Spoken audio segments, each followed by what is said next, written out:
اسم بولتے ہیں جس کے کوئی مستقل معنی ہو لیکن اس میں کوئی زمانہ نہ پایا جائے. جیسے میں کہوں میں خود راحت میں خود مستقل معنی ہوں، مجھ میں کوئی زمانہ نہیں ہے. آپ کوئی بھی نام یا کسی بھی جگہ جیسے مسجد، مندر، یہ سب ایک نام ہے، جگہ ہے. آپ انہیں جب بولتے ہیں یہ ان کے ایک مستقل معنی ہیں اور ان کے اندر کوئی زمانہ نہیں ہوتا، تو ہم بتاتے ہیں اسم بولتے ہیں جس کے مستقل معنی ہوں.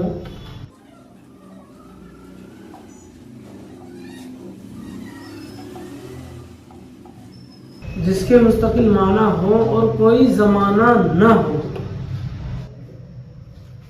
جس کے مستقل معنی ہو اور کوئی زمانہ نہ پایا جائے. جیسے رجل، نساء، مسجد، بیت، دار، عمارت. یہ سب ہمارے اسم ہیں. رجل کے معنی آتے ہیں ہمارے نساء عورت، مسجد بیت گھر، دار گھر، اور عمارت معنی آتے ہیں عمارت کے.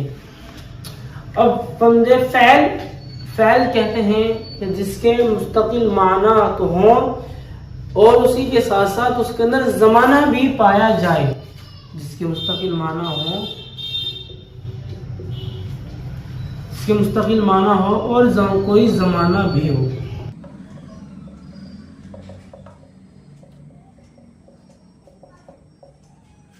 جس کے مستقل معنی ہو اور کوئی زمانہ بھی پایا جائے اسے بولتے ہیں ہم فعل. جیسے میں نے کہا ذهب، وہ گیا، ذهب راحت گیا. تو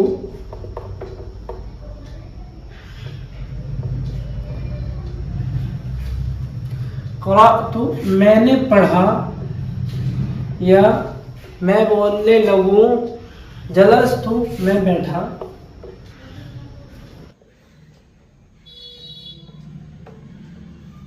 جلست میں بیٹھا. یہ ہیں کچھ فعل کی مثالیں. اور فعل میں جو فعل کے سینٹنس بنتے ہیں وہ تھوڑے سے ٹف ہیں. وہ میں انشاءاللہ آپ کو فعل کا ایک الگ چیپٹر پڑھاؤں گا، الگ چیپٹر. اس میں آپ کو فعل کی پوری گردانیں کر دکھاؤں گا. صرف صغیر ہوتی ہے ضرب یجب ضربا فهو ضارب وضرب يضرب ضربا فهو مضروب. الامر منه اضرب والنهي عنه لا تضرب. الظرف منه مضرب والآلة منه مضرب ومضرب ومضرب وتفعيل مضربان ومضربان والجمع منه مضارب ومضارب وفعل تفضيل وفعل منه ضربا.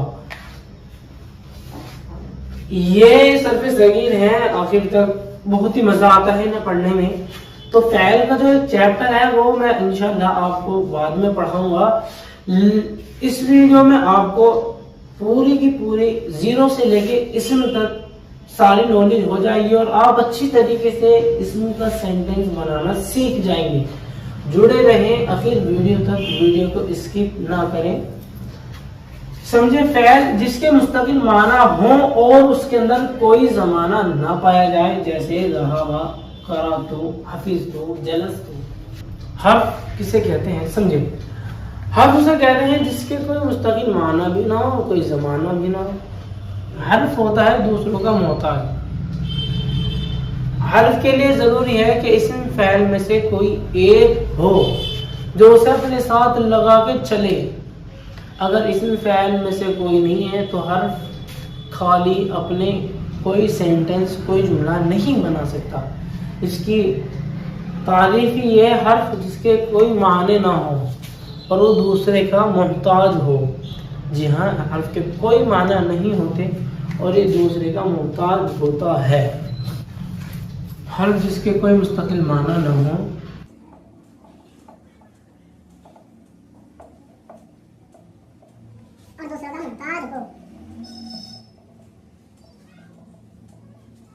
جی ہاں، اسے بولتے ہیں ہم حرف. اب سمجھیں اسم کی علامات، کیونکہ یہ تو ہو گئی ان کی تعریف. اسم جس کے مستقل معنی ہو، کوئی زمانہ نہ پایا جائے.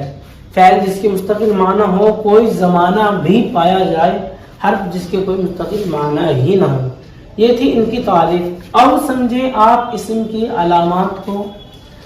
اسم کی علامتیں کیا کیا، ہم کیسے پہچانیں گے کہ یہ لفظ اسم ہے یا فعل ہے یا حرف ہے؟ یہ تو ہو گئی تعریف۔ میں آپ کو ایک پہچان بتا رہا ہوں کہ آپ کو پہچان کیسے پتہ چلے گی، پہچان کیسا ہوگی کہ یہ اسم ہے، فعل ہے، حرف ہے۔ اسم کی بہت سی علامتیں ہیں، لیکن میں ان میں سے آپ کو جو خاص سی علامتیں ہیں جو عام طور پر پائی جاتی ہیں وہ آپ کو بتلا دیتا ہوں اور آپ کو سمجھا دیتا ہوں۔ اسم کی علامات،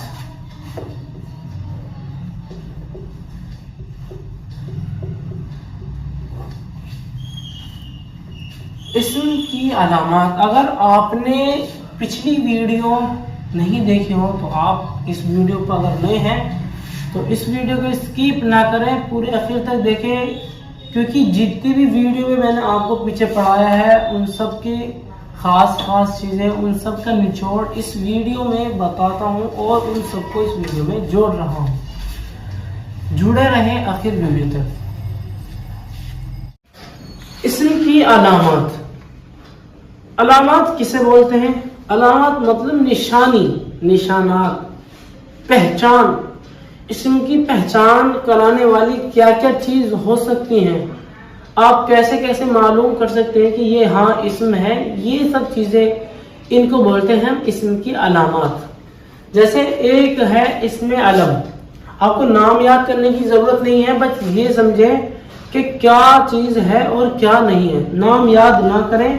اسم علم بولتے ہیں کسی خاص جگہ کا، کسی خاص چیز کا یا کسی شخص کا نام ہو اسے ہم بولتے ہیں اسم علم، یعنی کسی شخص کا، کسی شخص، جگہ یا چیز کا نام، چیز کا خاص نام ہو،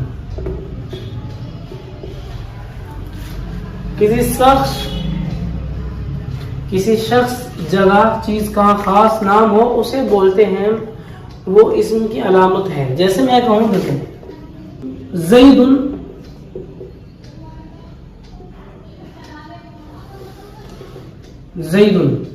زید ایک شخص ہے، یہ اس کا نام ہے، تو پتہ کیا چلا کہ ہاں زید جو ہے یہ ہمارا اسم ہے۔ اور میں نے کہا المکۃ المکرمہ، المکۃ المکرمہ،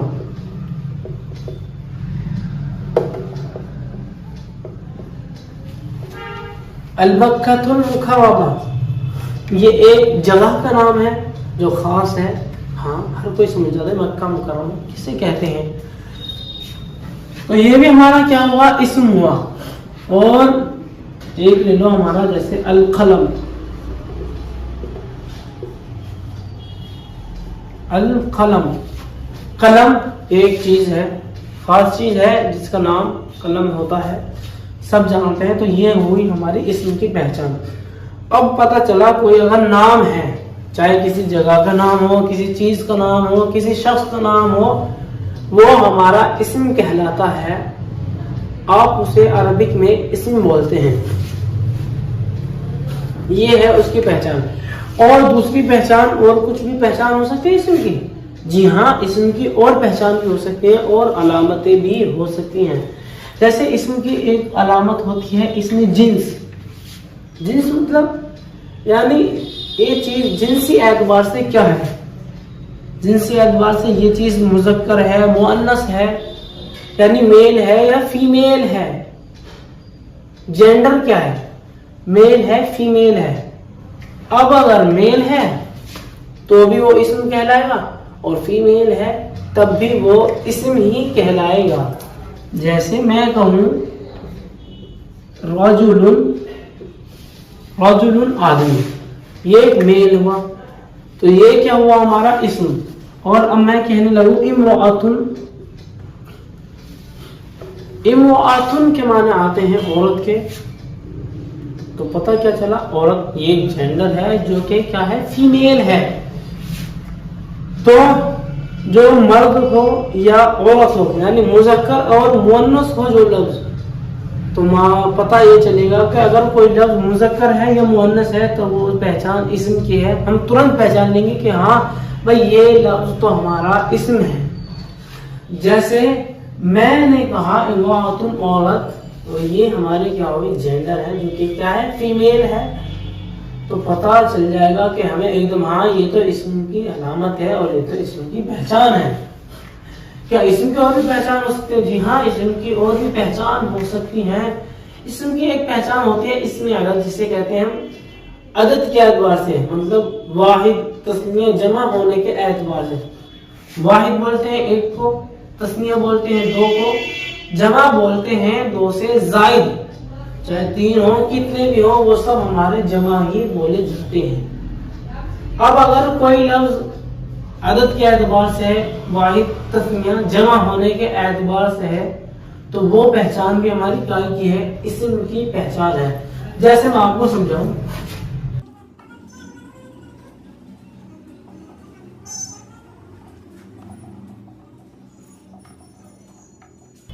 واحد تسنیہ جمع ہونے کے اعتبار سے مسلمون، یہ لفظ ہمارا واحد ہے. مسلمون، مؤمنون، یہ ہمارا کیا ہے؟ ایک اسم ہے، کیونکہ یہ واحد ہے، ایک پر دلالت کر رہا ہے. اور اگر ہم اس لفظ کو تسنیہ بنا دیں، میں کہنے لگوں مسلمانی، مسلمینی، اب یہ ہو گیا ہمارا تسنیہ.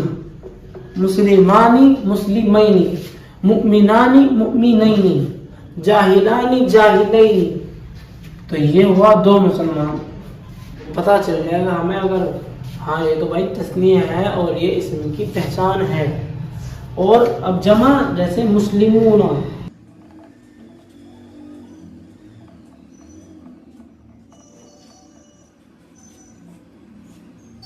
جمع جیسے مسلمون، مسلمین، یہ ہوئی ہماری جمع.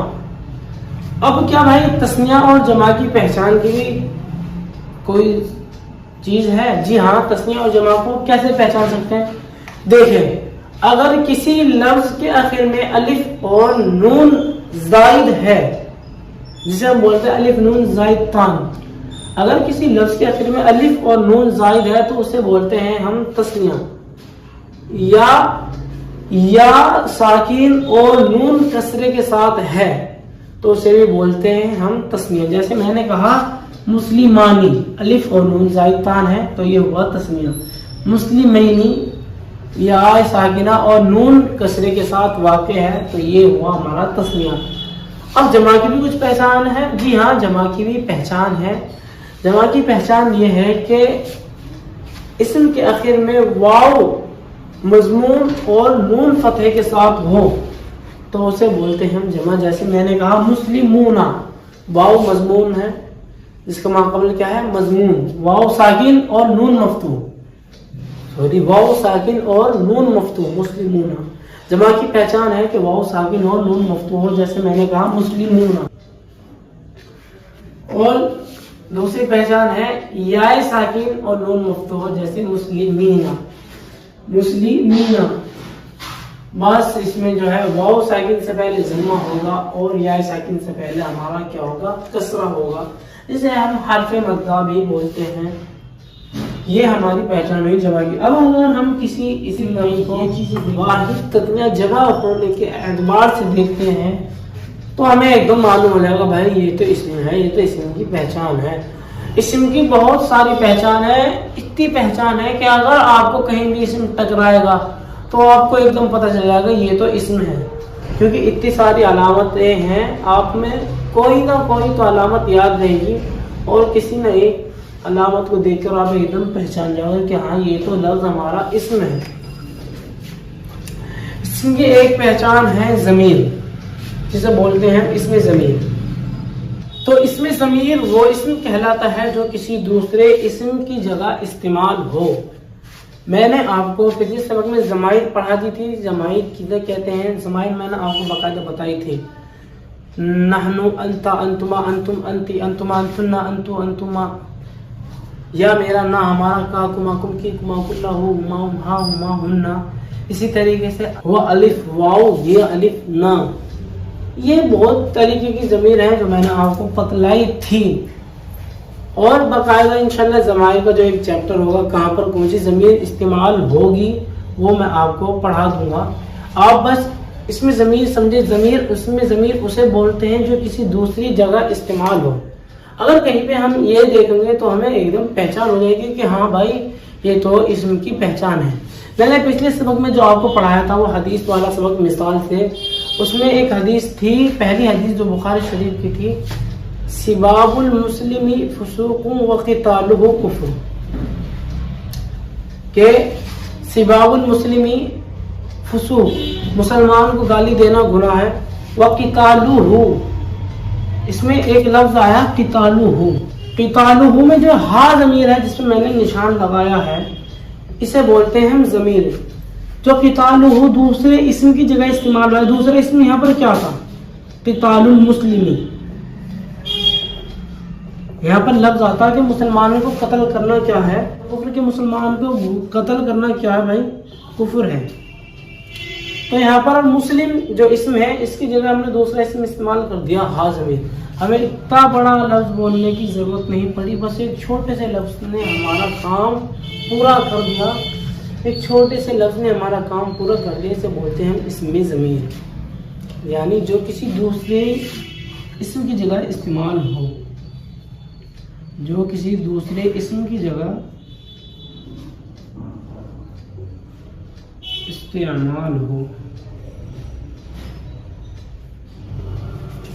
اسے بولتے ہیں ہم اسم ضمیر. اس میں اشارہ، یہ میں نے آپ کو سب سے پہلے پڑھایا تھا، اس میں اشارہ وہ اسم جو کسی دوسرے کی طرف، کسی چیز کی طرف، کسی شخص کی طرف، کسی جگہ کی طرف اشارہ کر کے بتائیں. جو کسی جگہ، شخص، چیز کی طرف اشارہ کرے. یہ ہمارا ہے ھذا ذالک اولئک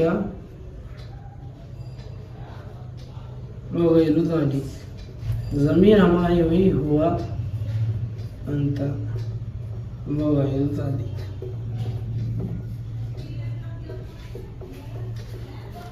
ھذا ذالک، یہ ہمارے یہ بھی یہ جو ہے لفظ جو ہیں یہ بھی ہمارے اسم ہی ہے جنہیں ہم بولتے ہیں اسم اشارہ، جو کسی دوسری چیز کی طرف اشارہ کر دیں. جیسے میں نے کہا ھذا قلم، یہ قلم ہے. ھذہ سبوۃ، یہ تختہ سیاہ ہے. ھذہ سبوۃ. اور ھذا کتاب. ھذہ جمیلۃ، کسی چیز کی طرف اشارہ کر دیا، کسی خاص چیز کا. تو جو بھی اشارہ کرنے کے لیے استعمال ہوتے ہیں انہیں بولتے ہیں اسم اشارہ. یہ اسم اشارہ ہونا بھی ہماری اسم کی علامت ہے. اسم کی علامتیں جیسے ہمارا ایک اور ہوتا ہے اسم موصول. اسم موصول میں نے آپ کو پڑھایا نہیں ہے لیکن میں آپ کو بتا دیتا ہوں. جیسے جملے کے بہت سی ہم جملے بناتے ہیں، ان کے کہیں آپ دیکھتے ہیں کہ کہیں پہ ہوتا ہے الذی، اللتی، ما موصولہ. جیسے مسم کا، تو یہ جو ما ہے یہ بھی ہمارا اسم موصول ہے. تو ہم اسے بولتے ہیں ہم کیا، یہ بھی ہمارے اسم کی علامتیں ہیں. اسم موصول وہ اسم ہے جو جملے کے ایک حصے کو دوسرے سے جوڑے.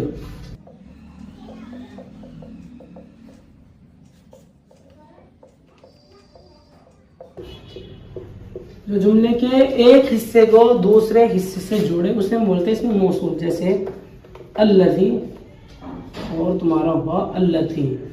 اس میں موصول کے اوپر میں الگ سے ایک آپ کے لیے سبق بناؤں گا اور آپ کو اس کے اوپر مشق کرواؤں گا اور مثالیں بھی دوں گا. آپ ابھی اتنا سمجھے اس میں موصول جو جملے کے ایک حصے کو دوسرے حصے سے ملائیں. جیسے ہمارا ہوتا ہے الذی، اللتی، ما، من، بہت سے لفظ ہیں جنہیں ہم بولتے ہیں اسم موصول. اور ایک ہمارا ہوتا ہے اسم مصدر. اسم مصدر بولتے ہیں جو کسی کام کا نام ہو. آپ نے جگہ کا، شخص کا اور ابھی تک چیز کا نام سنا ہوگا. میں کہہ رہا ہوں جو کسی کام کا نام ہو. اس میں علم اور اس میں مصدر میں فرق ہے. اس میں مصدر بولتے ہیں جو کسی کام کا نام ہو، جو کسی کام کا نام ہو. جو کسی کام کا نام ہو، جیسے میں نے کہا نصر مدد کرنا، فتح کھلنا، جلوس بیٹھنا. یہ ہمارے کیا ہے؟ یہ کوئی نام نہیں ہے بلکہ یہ کام ہے. مدد کرنا، کھولنا، بیٹھنا، یہ نام کام نہیں، کام ہے کام. تو کام کا کیا ہے؟ نام ہے. تو اسے بولتے ہیں اس میں مصدر. اور اس میں صفت تو آپ جانتے ہیں جو کسی کی خوبی بیان کرے یا خامی بیان کرے یا خامی بیان کرے. جیسے ہم استعمال کرتے ہیں حسن، طیب.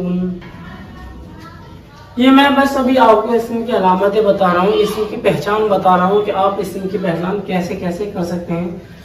اور ایک علامت جو یوں سمجھ میں آ جاتی ہے، سب سے بہترین علامت یہ ہے کہ کسی لفظ کے آخر میں تنوین کا ہونا. تنوین کا آخر میں ہونا یہ ہماری اسم کی علامت ہے. تم نے اب تک دیکھو گے جیسے نصر، فتح، جلوس، ان سب کے آخر میں کیا ہے؟ تنوین ہے. تو ہمیں پتہ چل جائے گی یہ کیا ہے؟ ہمارا اسم ہے. حسن، طیب، یہ بھی ہمارا کیا ہے؟ اسم ہے. تنوین کا آخر میں ہونا یہ بہت اچھی پہچان ہے. تنوین کا آخر میں ہونا، یہ سب مثالیں آ جائیں گی. رجل، نساء، اموات، جتنی بھی ماقبل میں جتنی مثالیں گزری ہیں وہ سب کیا آ جائیں گی؟ ہمارے اس سے جڑ جائیں گے. تنوین کا آخر میں ہونا. اور ایک ہوتے ہیں ہمارے گول تا کا آخر میں ہونا. گول تا بولتے ہیں اس والی تا کو. گول تا کا آخر میں ہونا یہ بھی ہماری کیا ہے؟ اسم کی علامت ہے، اسم کی پہچان ہے. اور اسی کے ساتھ ساتھ گول تا کا آخر میں ہونا یہ ہمارا مؤنث ہونے کی بھی پہچان ہے. کوئی لفظ اگر ہمارا مؤنث ہوگا تو اس کے آخر میں گول تا ضرور ہوگا، اور یہ ہمارے اس لفظ کے مؤنث ہونے کی پہچان ہے. اسم کی ایک علامت اور ایک پہچان یہ بھی ہے کہ معرف باللام ہونا، یعنی اسم جو ہے الف لام کے ساتھ بھی آتا ہے، جسے ہم بولتے ہیں معرفہ. جیسے القلم، یہ ہوا ہمارا معرف باللام جو الف لام کے ساتھ ہے. اور ہم قلم بھی بول سکتے ہیں. بس اتنا یاد رکھنا، جہاں پر الف لام کا تم نے استعمال کر دیا تو وہاں تنوین کا استعمال نہیں ہوگا، اور جہاں تنوین کا استعمال ہوگا وہاں الف لام کا استعمال نہیں ہوگا. ان دونوں کے بیچ میں 36 کا آنکڑا ہے. اگر آخر میں تنوین ہوگی تو شروع میں الف لام نہیں ہوگا، اور اگر شروع میں الف لام ہوگی تو آخر میں تنوین نہیں ہوگی. جڑے رہیں آپ آخر سبق تک. انشاءاللہ آپ کو پوری گرامر اچھی طریقے سے سمجھا دوں گا، اور تمرین اچھی طریقے سے مشق کرنا بھی آپ کو بتلا دوں گا. بسم اللہ الرحمن الرحیم. اب آپ نے اسم کی علامتوں کو اچھی طریقے سے پہچان لیا. اب ہم آگے چلتے ہیں. میں بتلاتا ہوں کہ مفرد وہ کلمہ ہے جو ایک پر دلالت کرے، اور مرکب وہ ہے جو دو یا دو سے زائد کلموں سے مل کر بنے. اور مرکب کو ہم جملہ بھی بولتے ہیں، کلام بھی بولتے ہیں. مرکب کی پھر بنتی ہماری دو قسمیں، مرکب ناقص، مرکب تام. مرکب ناقص کسے کہتے ہیں؟ مرکب ناقص وہ مرکب ہوتا ہے کہ جب کہنے والا بات کہہ کر خاموش ہو جائے تو سننے والے کو اس کے اندر کوئی شک پیدا ہو جائے، کوئی شک رہے، یا یہ بات رہے کہ شاید کہ ابھی بات پوری ہوئی نہیں ہوئی. وہ کلام ناقص رہے، مکمل کلام نہ ہو پائے، اسے کہتے ہیں ہم مرکب ناقص.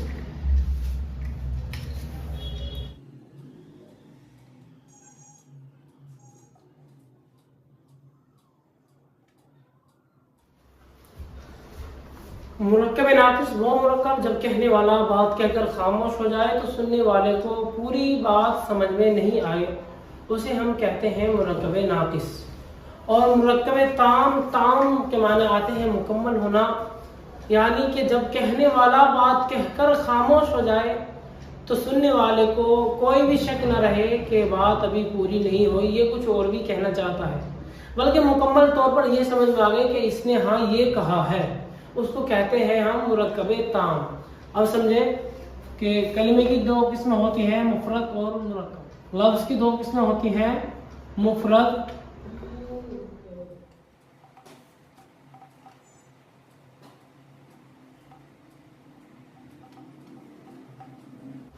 لفظ موضوع کی دو قسمیں ہیں، مفرد اور مرکب۔ اب مفرد کسے کہتے ہیں؟ میں نے آپ کو بتایا مفرد وہ اکیلا لفظ ہے جو ایک پر دلالت کرے،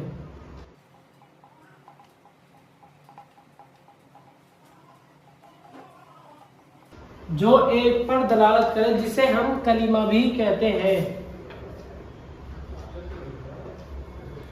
اور مرکب اس کو کہتے ہیں کہ جو دو یا دو سے زائد کلموں سے مل کر بنے، اسے ہم کہتے ہیں مرکب۔ اب پھر مرکب کی دو قسمیں ہوتی ہیں، مرکب ناقص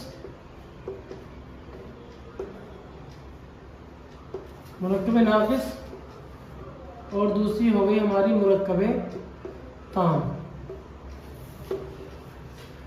مرکب ناقص، مرکب تام، مرکب ناقص جب کہنے والا بات کہہ کر خاموش ہو جائے تو سننے والے کو کوئی بات معلوم نہ ہو۔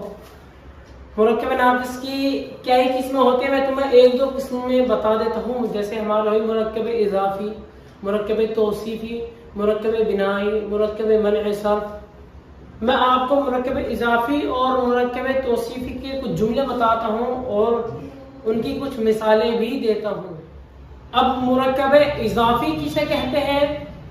مرکب اضافی وہ مرکب ہے کہ جو دو اسموں سے مل کر بنے اور پہلا والا اسم دوسرے والے اسم کی طرف نسبت ہو، اور پہلے والے اسم کی دوسرے والے اسم کی طرف نسبت ہو، اسے ہم کہتے ہیں مرکب اضافی۔ مرکب اضافی وہ مرکب ہے جو دو اسموں سے مل کر بنے اور پہلے والے اسم کی دوسرے والے اسم کی طرف نسبت کی جائے۔ پہلے والے اسم کو ہم مضاف اور دوسرے والے اسم کو مضاف الیہ کہتے ہیں۔ اب یہاں پر ایک بات سمجھے کہ مضاف الیہ ہمیشہ مجرور ہوتا ہے، یعنی کسرے کے ساتھ ہوتا ہے، اور دوسری بات یہ کہ مضاف پر الف لام اور تنوین داخل نہیں ہوتی۔ یہ قاعدہ ہے کہ مضاف پر الف لام اور تنوین داخل نہیں ہوتی اور مضاف الیہ ہمیشہ مجرور ہوتا ہے۔ میں آپ کو یہ مثال سے سمجھاتا ہوں۔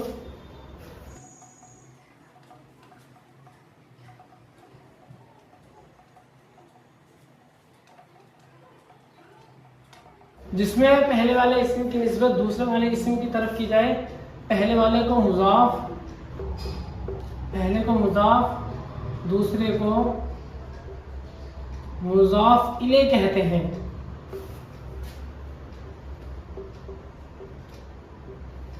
پہلے کو مضاف دوسرے کو مضاف الیہ کہتے ہیں۔ یہ ہوا مضاف پر الف لام اور تنوین داخل نہیں ہوتی۔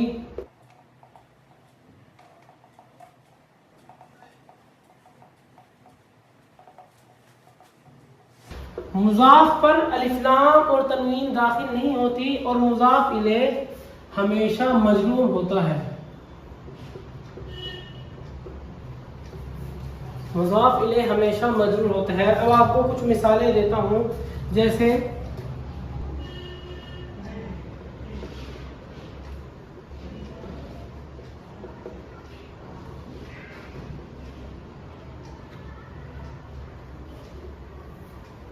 غلام زید، زید کا غلام، اس میں ہمارا غلام کی نسبت کی جا رہی ہے زید کی طرف، یعنی پہلے والے اسم کی دوسرے والے اسم کی طرف نسبت کی جائے۔ پہلے کو ہم کہتے ہیں مضاف اور دوسرے کو کہتے ہیں مضاف الیہ۔ میں نے آپ کو بتایا تھا کہ مضاف پر الف لام اور تنوین داخل نہیں ہوتی، تو غلام نہ ہی اس پر الف لام ہے اور نہ ہی اس پر تنوین کا داخل ہے۔ زیدن یہ ہوا ہمارا مضاف الیہ۔ میں نے بتایا تھا کہ مضاف الیہ ہمیشہ مجرور ہوتا ہے، تو یہ آپ دیکھ رہے ہیں زیدن مضاف الیہ ہے جو کہ کیا ہے، ہمارا مجرور ہے۔ اور بھی دوسری مثالیں آپ کو دے دیتا ہوں، جیسے میں نے کہا باب المدرسۃ،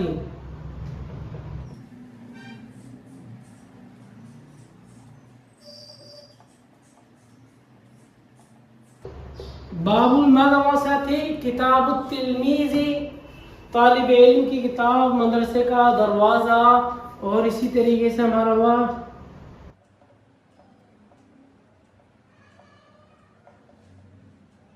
غلاف الکتاب، کتاب کا کور۔ یہ کچھ مثالیں ہیں مضاف الیہ کی۔ میں نے آپ کو پچھلے سبق میں جو مضاف الیہ کا ایک سبق تھا، اس میں آپ کو باقاعدہ بہت کچھ مجھے 10 یا 15 میں نے آپ کو مثالیں دی تھی اور ان کے اوپر مشق بھی کروائی تھی. آپ اس ویڈیو کو دیکھ کر زیادہ سے زیادہ ووکیبلری یاد کر سکتے ہیں. اپنی عربی کے کچھ سینٹینس، کچھ جملے اور کچھ میننگ آپ اس ویڈیو کو دیکھ کر یاد کر سکتے ہیں.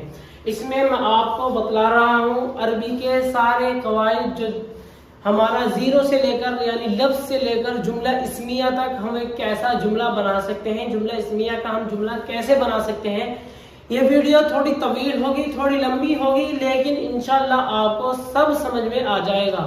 اسم سے متعلق جو بھی علامتیں ہیں، جیسے بھی ہمارا اسم کا جملہ بنتا ہے، جیسے ہمارا اسم کا سینٹنس بنتا ہے، وہ سب چیزیں آپ کو سمجھ میں آ جائیں گی. جڑے رہیں آخر ویڈیو تک.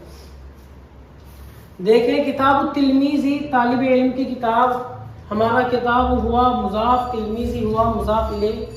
پہلے والے اسم کی نسبت دوسرے والے اسم کی طرف کی جا رہی ہے، یعنی کتاب کی نسبت تلمیذ کی طرف کی جا رہی ہے. ہمارا کتاب پر الف لام اور تنوین داخل نہیں ہے.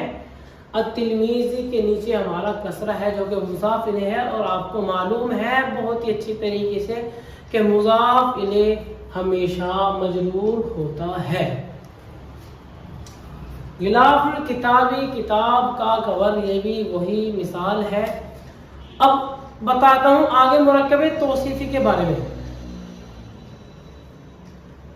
مرکب توصیفی کسے کہتے ہیں؟ مرکب توصیفی وہ مرکب ہے کہ جو دو اسموں سے مل کر بنے اور دوسرا والا اسم پہلے والے اسم کی خامی یا خوبی بیان کرے. فرق ہے دونوں میں، مضاف الیہ میں اور مرکب توصیفی میں تھوڑا فرق ہے. مضاف الیہ تو اسے کہتے ہیں کہ پہلا والا اسم دوسرے والے اسم کی نسبت ہو، مطلب پہلے والے اسم کی دوسرے والے اسم کی طرف نسبت ہو. جیسے میں نے کہا غلام زید، زید کا غلام، تو اس میں غلام کی نسبت ہے زید کی طرف، کیونکہ غلام کس کا ہے؟ زید کا ہے. اسی طریقے سے کتاب التلمیذی، طالب علم کی کتاب، تو کتاب کی نسبت ہوئی التلمیذ کی طرف، یعنی معلوم ہوا کہ کتاب جو ہے طالب علم کی ہے، شاگرد کی ہے، تلمیذ کی ہے. فرق مرکب توصیفی میں یہ ہے، یہاں تو پہلا والا اسم کی نسبت ہوگی دوسرے والے کی طرف. مرکب توصیفی میں جو دوسرا والا اسم ہوتا ہے اور دوسرا والا اسم پہلے والے اسم کی خامی یا خوبی بیان کرتا ہے. جیسے میں کہوں غلام حسین، غلام حسین ہے، تو یہ حسین جو لفظ آیا ہے، اس حسین نے آ کر تعریف بیان کی ہے کس کی؟ غلام کی. تو معلوم ہوا کہ دوسرے والے اسم نے پہلے والے اسم کی خوبی بیان کی ہے. وہ خوبی کیا ہے کہ غلام حسین ہے، خوبصورت ہے. اسی طریقے سے کہنے لگوں غلام کاہل، غلام کاہل ہے. اس کے اندر دوسرا والا اسم جو ہمارا کاہل ہے، اس نے کمی بیان کی پہلے والے اسم کی جو کہ کیا ہے؟ ہمارا غلام ہے. یہ ہوئی آپ کے مرکب توصیفی کی مثالیں. اس کو تو مرکب توصیفی وہ مرکب ہے کہ جو دو اسموں سے مل کر بنے اور دوسرا والا اسم پہلے والے اسم کی خامی یا خوبی بیان کرے، اسے ہم بولتے ہیں مرکب توصیفی. اب دی غلام حسین، حسین غلام، یہ دونوں ہمارے مرکب توصیفی ہیں جو دو اسموں سے مل کر بنا ہے اور دوسرا والا اسم پہلے والے اسم کی خامی یا خوبی بیان کرے. تو حسین آ کر غلام کی کیا ہے؟ خوبی بیان کر رہا ہے، اسے ہم کہتے ہیں مرکب توصیفی. اور اسی طریقے سے وہ مدرس جدید، نئے استاد. اس میں جدید جو ہے ہمارا یہ دوسرا اسم ہے جو پہلے والے اسم کی خوبی بیان کر رہا ہے، اسے بولتے ہیں مرکب توصیفی. اسی طریقے سے درس سہل، آسان سبق، یہ بھی مرکب توصیفی کی مثال ہے. اللغت العربیہ، یہ بھی مرکب توصیفی کی مثال ہے. میں نے پچھلے سبق میں آپ کو مرکب توصیفی کا جو سبق پڑھایا تھا اس کے اندر مرکب توصیفی کی کچھ مثالیں دی تھی، کچھ سینٹنس بنا کر دکھائے تھے اور ان کے اوپر مشق بھی کروائی تھی. اگر آپ اپنی ووکیبلری میں اضافہ کروانا چاہتے ہیں، اپنی میننگ میں اضافہ کروانا چاہتے ہیں، تو آپ پچھلی والی ویڈیو کو دیکھیں اور آپ زیادہ سے زیادہ مرکب توصیفی کی مثالوں پر مشق کریں اور ان کو یاد کریں. اب ہمارا یہ تو ہو گیا مرکب ناقص کی بات. مرکب تام وہ مرکب ہے کہ جب بات کہنے والا بات کہہ کر خاموش ہو جائے تو سننے والے کو اس کے اندر کوئی شک نہ ہو, یہ نہ ہو کہ اس کو یہ لگے کہ یہ بات ابھی پوری نہیں ہوئی, کچھ اور بھی کہنا چاہتا ہے. تام کے معنی مکمل ہونا, مرکب تام جو بات مکمل ہو جائے. یہاں پر میں آپ کو مرکب توصیفی میں ایک بات اور بتا دوں کہ مرکب توصیفی کا یہ جو دوسرا والا اسم ہوتا ہے, یہ مرکب توصیفی دوسرے والے اسم سے بھی مل کر بن جاتا ہے, اور کبھی کبھی ہمارا ایک پورے جملے سے مل کر بھی مرکب توصیفی بن جاتا ہے. اس کی کچھ مثالیں ہیں, وہ میں آپ کو آگے پڑھا دوں گا, ابھی بس ان کو یاد رکھیں. اب مرکب تام کی دو قسمیں ہوتی ہیں, جملہ اسمیہ, جملہ فعلیہ. مرکب تام کی دو قسمیں ہیں,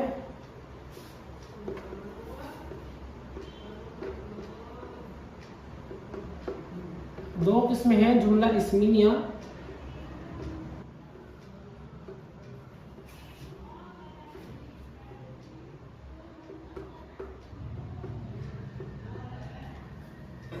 جملہ اسمیہ, جملہ فعلیہ. جملہ اسمیہ کسے کہتے ہیں کہ جو عام طور پر اسم سے شروع ہوتا ہے. ترکیب میں ہم ان کو مبتدا اور خبر کہتے ہیں, یہ ہے جملہ اسمیہ. اب میں آپ کو جملہ اسمیہ کے کچھ سینٹنس بنا کر دکھاتا ہوں, ان کے اوپر مشق کرواتا ہوں. آپ کو پوری گرامر لفظ سے لے کر جملہ اسمیہ تک بآسانی سمجھ میں آ گئی ہوگی, اور جو رہ رہی ہے وہ آ جائے گی. اس کے بعد ایک الگ چیپٹر چلے گا جملہ فعلیہ کے اوپر, اس میں آپ کو فعل ماضی کی گردان وغیرہ یہ سب میں آپ کو کر دکھاؤں گا, اور آپ سے اس کے اوپر مشق بھی کرواؤں گا کہ کس طریقے سے آپ ماضی کی گردان کریں, جیسے فعل, فعلا, فعلو, فعلت, فعلتا, فعلنا, فعلتا, فعلتما, فعلتم, فعلتی, فعلتما, فعلتن, فعلتو, فعلنا. صرف صغیر وغیرہ بھی کرواؤں گا, جیسے نصر ینصر نصرا فهو ناصر, ونصر ینصر نصرا فهو منصور, الامر منه انصر, والنهي عنه لا تنصر, الظرف منه منصر, والعالة منه منصر, ومنصرة ومنصار, وتثنية ومنصران, ومنصران, والجمع منه مناصر ومناصير, وافعال التفضيل منه انصر, والمؤنث منه نصرا. آپ آخر تک جڑے رہیں اور چینل کو زیادہ سے زیادہ شیئر کریں, لائک کریں, سبسکرائب کریں, انشاءاللہ آپ کو بآسانی عربک سمجھ میں آ جائے گی. اب آئیے جملہ اسمیہ کی کچھ آپ کو مثالیں دے کر سمجھاتا ہوں. تو جملہ اسمیہ وہ جملہ ہے جو عام طور پر اسم سے شروع ہوتا ہے. ہم پہلے کو مبتدا اور دوسرے کو خبر کہتے ہیں. اب مثال ہے جیسے الغلام حسین, غلام حسین ہے. مرکب توصیفی میں تو ہم نے یہ بات کہتے ہیں حسین غلام ہے یا نہیں ہے, یہ بات شک میں تھی, تو اس وجہ سے ہو گیا تھا ہمارا مرکب ناقص. اب ہم نے ایک بات پوری کہتے ہیں الغلام حسین, غلام حسین ہے, خوبصورت ہے, تو یہ ہمارا ہو گیا ایک پورا جملہ جسے ہم کہتے ہیں مرکب تام. میں نے بتایا کہ مرکب تام وہ مرکب ہے جو عام طور پر اسم سے شروع ہوتا ہے. الغلام ہمارا اسم ہے, تو اسم سے شروع ہوا, ہم اسے کہیں گے الغلام کو مبتدا اور حسین کو خبر. مبتدا اور خبر سے مل کر ہمارا بنتا ہے جملہ اسمیہ خبریہ. دوسری ہے المدرس جدید, نئے استاد ہیں, مطلب استاد نئے ہیں. یہ بھی ہماری ہوئی جملہ اسمیہ کی مثال, جس میں المدرس ہمارا مبتدا اور جدید ہماری بنے گی خبر. تیسری مثال ہے جیسے الدرس سہل, سبق آسان ہے. الدرس ہمارا مبتدا اور سہل بنے گی ہماری خبر. یہ بھی جملہ اسمیہ کی مثال ہے. میں نے آپ کو الحمدللہ باقاعدہ مضمون بنا کر, سینٹنس بنا کر بھی دکھائے تھے پچھلے سبق میں. والدین کے اوپر, فیملی کے اوپر, والد کے اوپر, والدہ کے اوپر اور عید کے اوپر میں نے آپ کو بہت سارے سینٹنس بنا کر دکھائے تھے. آپ ان سینٹنس کو یاد کر لیں, انہیں یاد کر لیں, محفوظ کر لیں, اور اس کے ذریعے بھی آپ بآسانی عربک بول سکتے ہیں. جیسے اگر کوئی کہنے لگے بھائی اپنے والد یا والدہ کے بارے میں کچھ عربک میں بول کر دکھاؤ, اگر آپ نے وہ یاد کرے ہوں تو آپ بآسانی اپنے والد اور والدہ کے بارے میں عربک میں بول سکتے ہیں. میں آپ کو ویڈیو کا لنک ڈسکرپشن میں ڈال دوں گا, آپ ان ویڈیو کو دیکھیں. یہ ویڈیو تھوڑی لمبی تو ہے, لیکن اس میں نے آپ کو جملہ اسمیہ تک مکمل طور پر آپ کو گرامر سمجھا دی ہے, اور مثال بھی دے کر آپ کو سمجھایا ہے. جڑے رہیں, چینل کے ساتھ آپ اس چینل کو شیئر کریں اور سبسکرائب کریں. آپ کے سپورٹ کی بہت زیادہ ضرورت ہے، تو سپورٹ اپنا بنائے رکھیں. ملتے ہیں انشاءاللہ اگلے چیپٹر کے ساتھ. السلام علیکم ورحمۃ اللہ وبرکاتہ. الرحمن الرحیم. السلام علیکم ورحمۃ اللہ وبرکاتہ. آئی ہوپ کہ آپ حضرات خیر و عافیت سے ہوں گے. آپ لرن عربک میں راحت سلاپور کے ساتھ ہیں اور یہ سبق بہت ہی اچھا ہونے والا ہے. جڑے رہیں آخر سبق تک اور اس کے بعد ویڈیو کو آپ زیادہ سے زیادہ شیئر کریں، لائک کریں، کمنٹ کریں. آج کا ہمارا ٹاپک یہ ہے کہ ہم کسی بھی مضمون کو کیسے بدلیں. اگر ہمارا کوئی مضمون ہے، ہم اسے بدلنا چاہتے ہیں تو ہم اس میں کیسے تبدیلی کر سکتے ہیں. جیسے یہ ہمارا ایک مضمون تھا فیملی کے اوپر. عائلتن اسرتن کے معنی آتے ہیں فیملی کے. عائلتن اسرتن کے معنی آتے ہیں فیملی کے. اب ہم فیملی سے اس مضمون کو بدلیں گے پیرنٹس میں. تو ہمارا یہ ہو جائے گا پیرنٹس.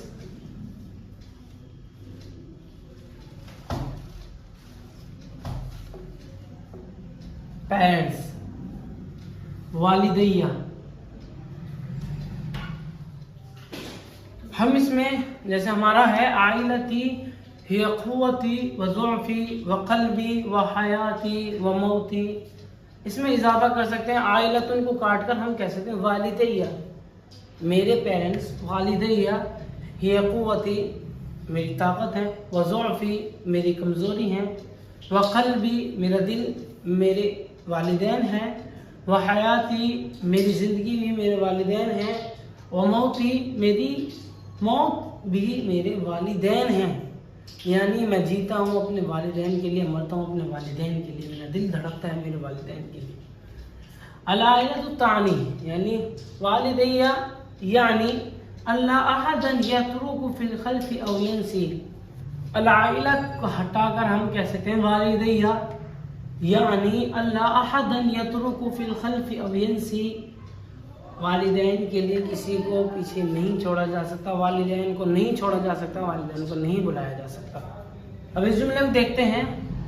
علیک، اب اس والے جملے کو دیکھتے ہیں. علیک ان تدافع عن شرفک و عائلتک. آپ پر آپ کی عزت کی اور آپ کے خاندان کی عزت کی ذمہ داری ہے. اس کا دفاع کرنا آپ کی ذمہ داری ہے. ہم اسے کیسے بول سکتے ہیں اپنے والدین کے لیے؟ علینا ان ندافع عن شرفک و والدیہ و والدنا. علینا ہم پر ان ندافع کی ذمہ داری ہے کہ ہم دفاع کریں شرفک اپنے عزت کی، ان والدیہ اور اپنے والدین کی عزت کی ہم کیا کریں؟ دفاع کریں. اگر کوئی ہمارے والدین کی شان میں گستاخی کرتا ہے تو اس کا دفاع کرنا ہماری ذمہ داری ہے. اور ایک لاسٹ جملہ ہے. عندما تأتی المشاکل، جب بھی پریشانی آتی ہے، فإن والدیک الذی یحفظ، تو آپ کے والدین ہی ہیں جو تحفظ آپ کی حفاظت کرتے ہیں، وتدفع اور آپ کی جانب سے دفاع کرتے ہیں. جڑے رہیں اس طریقے کی ویڈیو کے ساتھ. ملتے ہیں انشاءاللہ اگلے سبق کے ساتھ. تب تک کے لیے السلام علیکم ورحمۃ اللہ وبرکاتہ. محمل کسے کہتے ہیں؟ محمل کہتے ہیں اس لفظ کو جس کے کوئی معنی نہ ہو. آپ سوچ رہے ہوں گے ایسے بھی کوئی لفظ ہے جس کے کوئی معنی نہ ہو، جو معنی نہ ہو؟ جی ہاں، ایسے لفظ بھی ہوتے ہیں جن کے کوئی معنی نہیں ہوتے، ان کو ہم بولتے ہیں محمل. جیسے میں نے کہا چائے وائے، بھائی چائے وائے لے کر آؤ، تو اس میں ایک ہوا لفظ چائے. چائے کے معنی ہے چائے. ہاں کسے کہتے ہیں کہ جو دودھ، پانی، ادرک اور چینی، چائے پتی کے مرکب سے ایک خاکہ تیار ہو، اسے ہم چائے کہتے ہیں. اب وائے کیا چیز ہے بھائی؟ وائے اس کا کچھ بھی مطلب نہیں، کچھ معنی نہیں، تو اسے کہتے ہیں ہم محمل. السلام علیکم ورحمۃ اللہ وبرکاتہ. عائلتی ہی قوتی و ضعفی و قلبی و حیاتی و موتی. العائلہ تعنی اللہ احد یترک فی الخلف او ینسی. الاسرة لیست شیئا مهما، یعنی العائلة ليست مهما شيئا إنها كل شيء عليك أن تدافع عن شرفك وعائلتك عندما تأتي المشاكل فإن عائلتك التي تحفظ وتدفع فقط والسلام. السلام علیکم ورحمۃ اللہ وبرکاتہ. السلام علیکم ورحمۃ اللہ وبرکاتہ. عائلتی هي قوتي وضعفي وقلبي وحياتي وموتي. العائلة تعني ألا أحدا يترك في الخلف أو ينسي.